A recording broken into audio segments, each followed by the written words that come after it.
First of all, let me say that the relations between Russia and India are consistently developing in all the areas, and the main guarantor for that is the policy led by Prime Minister Modi. His Excellency is one of the politicians of the global scale that I was talking about previously, without giving the names.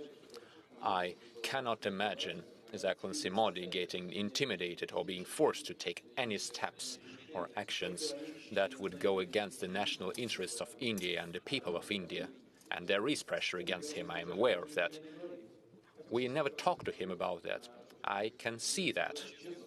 And to be honest with you, I am amazed at his strict position to defend the national interests of India. We do see that. And let me repeat, the volume of trade is on the rise. Last year, it reached $35 billion in 1 year.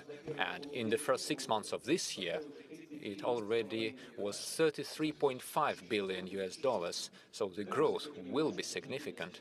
We understand that India is mostly getting preferences due to the discounts on the Russian energy resources. And that's the right thing to do, to be honest. I would do the same in their spot in this situation. They are making good earnings on that. Sure, that is not enough. Our opportunities are much wider.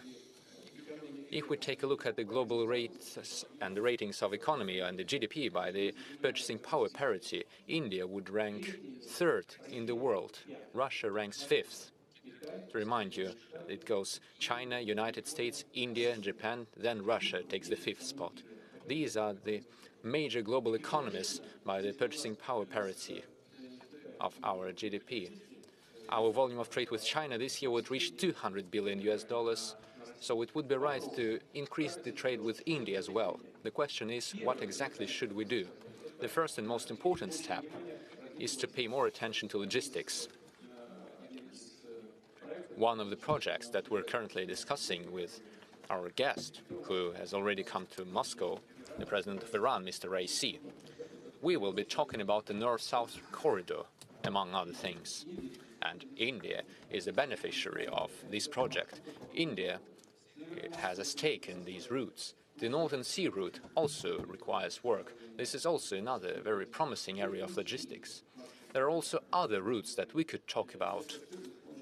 That is very important. Now, the second point, we should work on the financial infrastructure. This was already mentioned previously. We need to use more national currencies in our mutual transactions. We need to ensure that the transactions are moving smoothly without any obstacles.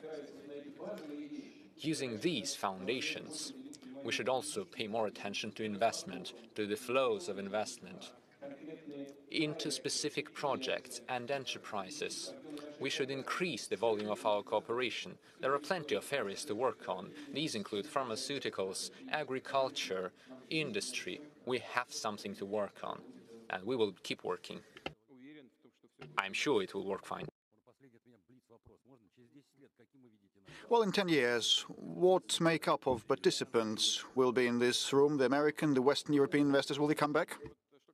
You know, speaking of the investors, unlike those who command them, they're smart people. And they are present here, although invisible.